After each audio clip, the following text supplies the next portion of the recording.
give ye them to eat. How can we feed so many? What do you have?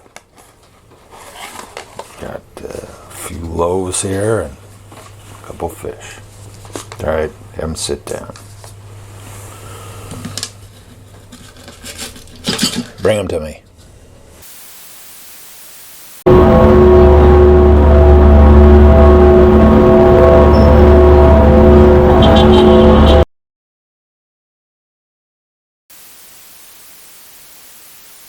What other questions are there? How many first things are there? For one thing,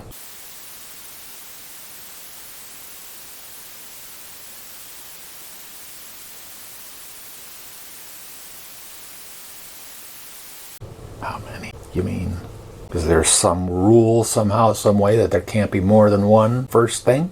Man, I thought we were getting to the first thing. One first thing. And now you're saying, just saying, is it reasonable that there was just one first thing? To plant our feet on that. Now we get into the evidence. Remember I told you that there's evidence of the first thing? Yeah, I remember that. That was the next thing we were going to get to? Yeah, I do. Matter of fact.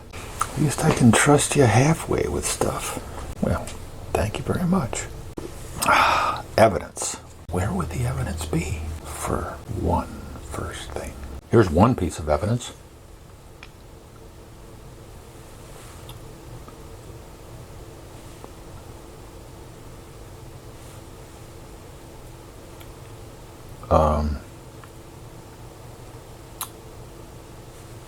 Yeah, well. Huh? What do you mean? Huh? One finger. Yeah. It's one finger. Yeah. There's another one. There's another piece of evidence. What? A bird out there? Yeah. One bird. There's another one. All those trees out there? That's a cluster of trees. One cluster of trees. There's one tree there also in the middle of them. What's so special about that one? Nothing.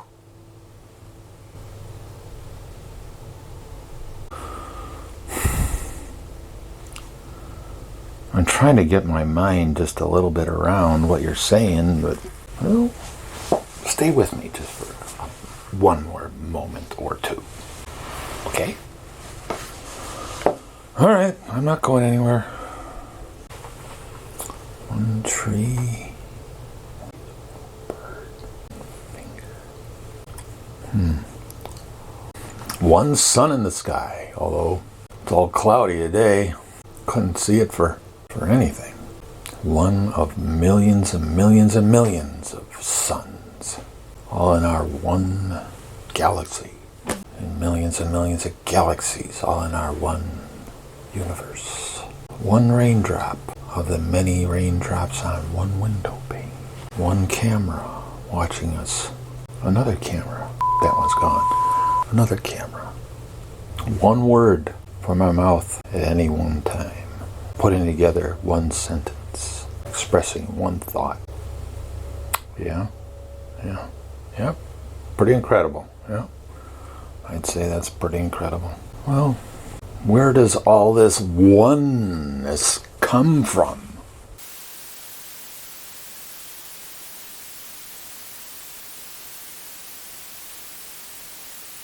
I never even thought about that kind of question. Just thought that's the way things are. Well, it's the way things are, but we're answering why do things exist. Don't you think the way things are kind of applies to that question? Just a little bit?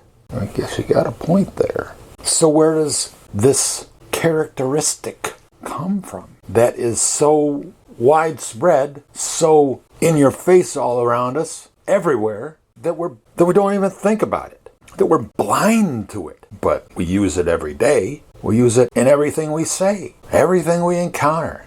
Millions of atoms in this one cup, but every single atom is one. The building blocks of reality are one at a time. So how is it? Does it make sense that things start out with two or more first things? No. And if they did start out with two or more, when would oneness ever be established as a characteristic? Ever. Never would. It would be just some kind of put on, rather than being the very fabric of each thing. Oneness. I'm one person. And there is a satisfaction of independence because of it. Because in that characteristic, I want to be as one, as whole, in that one person as I possibly can. Now, it takes two to tango, but what good is a relationship if each person is not as developed and as robust and as functional as each can fully be?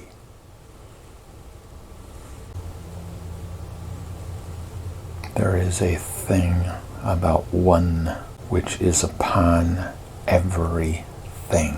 Each and everything is a piece of evidence that things started with one first thing. That wave of being one is set upon each and everything from one first thing sounding it.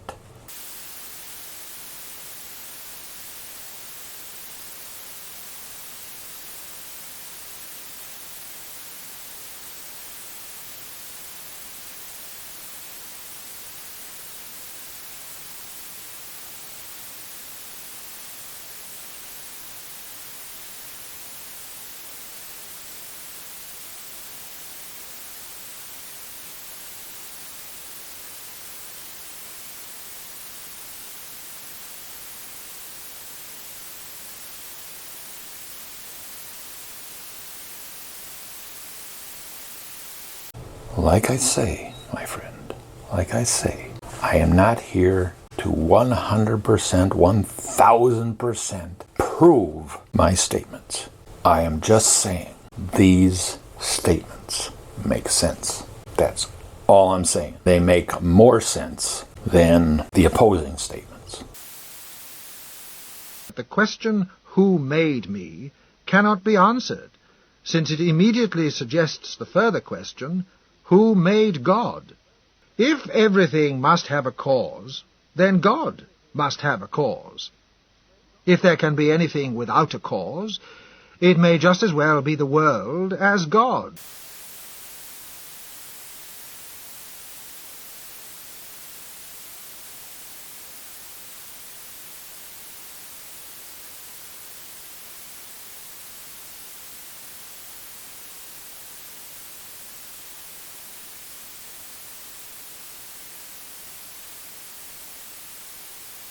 I used to believe in God. I used to believe firmly in God. I was an ordained minister. I preached the gospel for 19 years. But I've changed my mind. I now know I was deluded. I was having a very real, very powerful, but mental experience that happens in most religions. If nothing comes from nothing, then God cannot exist. Because God is not nothing.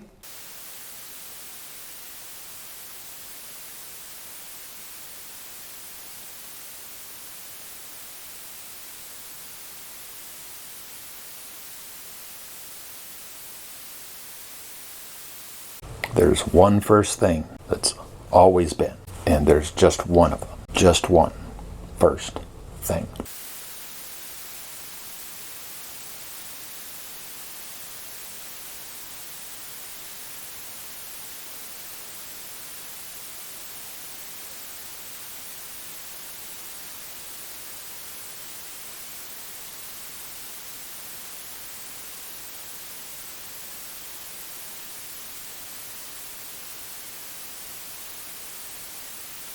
Now, shall we get to the third? After I rest my gray matter for a minute. Oh dear. Very well. But I tell you, I remind you, of what we're dealing with, of what I'm dealing with. Why existing at all? The deepest question in us. I'm giving an answer that satisfies the question.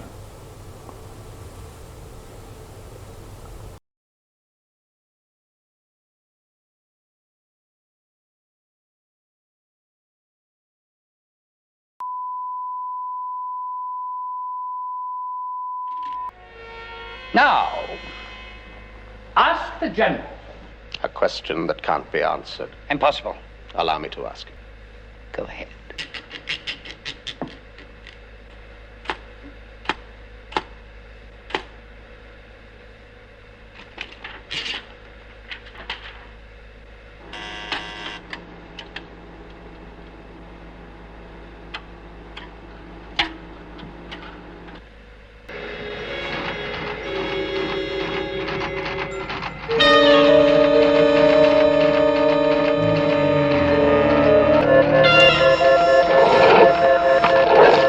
Switch it off. I can't!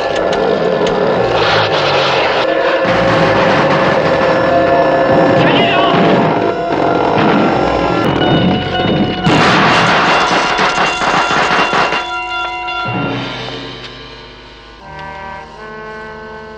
What was the question? It's insoluble for man or machine. What was it? W-H-Y. Question mark. Why? Why? Why?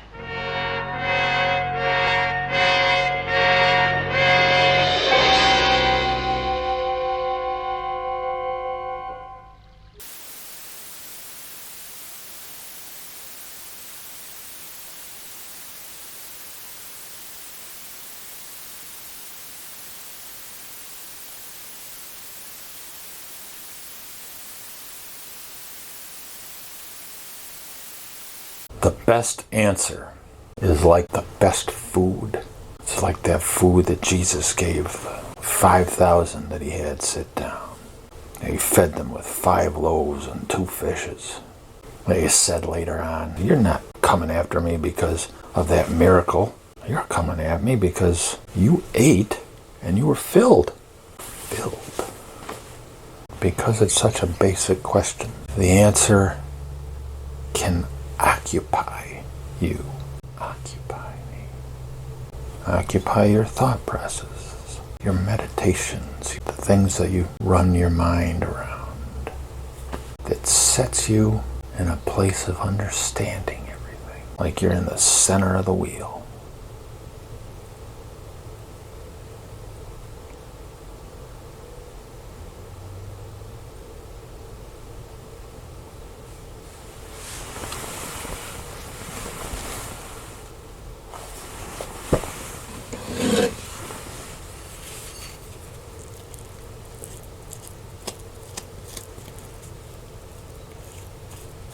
Ready for number 3 yet?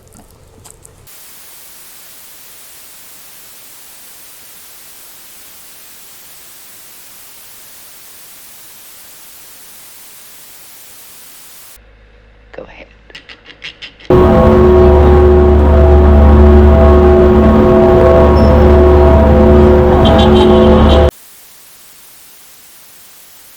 Ready for number 3 yet? You mean, is the first thing a person?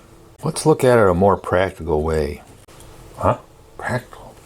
This is all about logic and common sense, right? If logic and common sense doesn't lead us to stuff that's practical, what's the use of it? Just some mind game that you can play with people? This is not just a mind game, my friend. This thought experiment.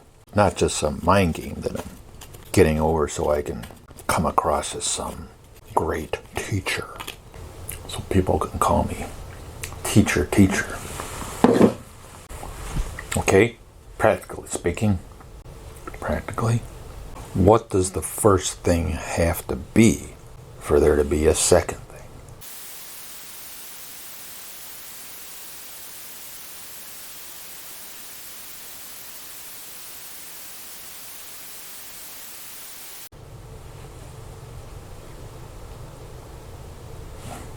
be anything.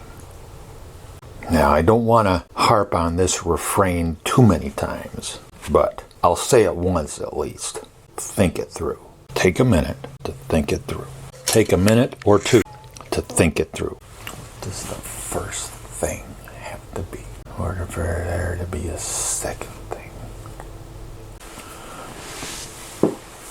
That one first thing is all there is until a second thing. So, that's all there is. You gotta start thinking about that.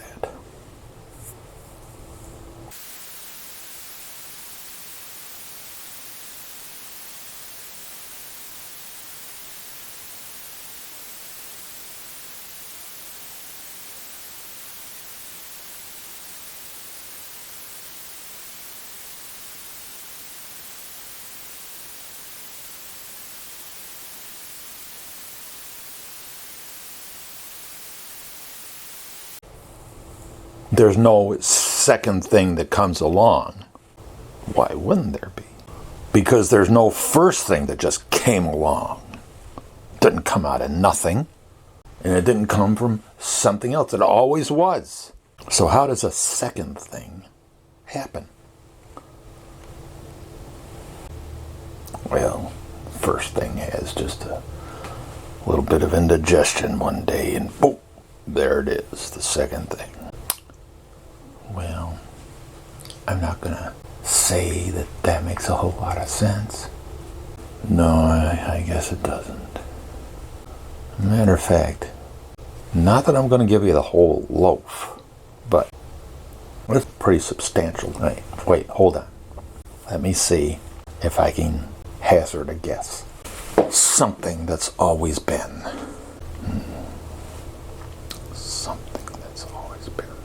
Just one thing that's always been. It doesn't need anything else to always be. It doesn't need anything else. It doesn't need to eat something to keep on going, because that would be some other thing.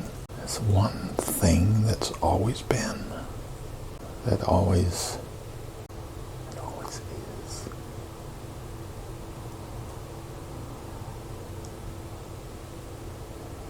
Will always be.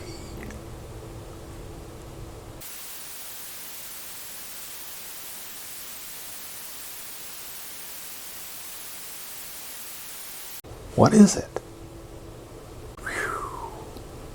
Even some second thing can't come from nothing, because nothing can come from nothing. There's no accident that gets some second thing, that begets some second thing, because accident or a chance or whatever, it's like a second thing unto itself. It would be something contrary to the first thing just going on and being.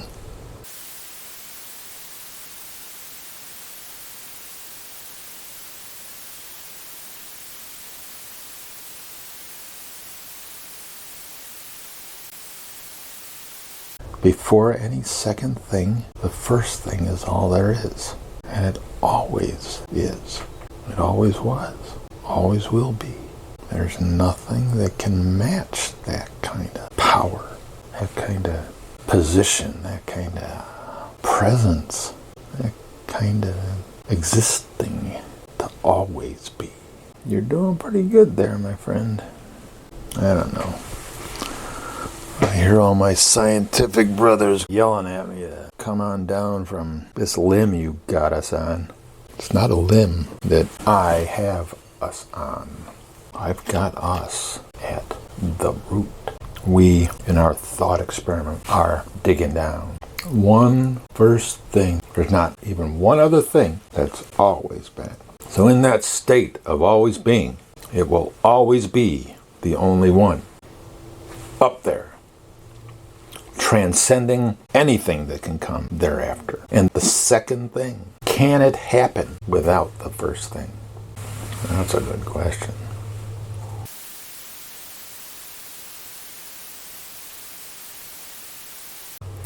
Why are any of these questions of any use anyway? Oh boy, I gotta sing the old refrain now, huh? You mean about thinking it through? Well, more along the more major song that we're singing. You mean that once we know why, if there is an actual answer, don't you think it would make at least one more person sing?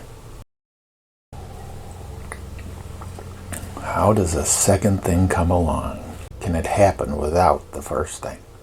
Well, there's only one thing that's always been, so it can't be on the same par with the first thing. Can't come from some other thing, well, unless that other thing is the first thing. Can't come from some other thing. A second thing can come from something else. The only other else that there is, the first thing. If the first thing is all there is, and a second thing happens, it's entirely because of the first thing.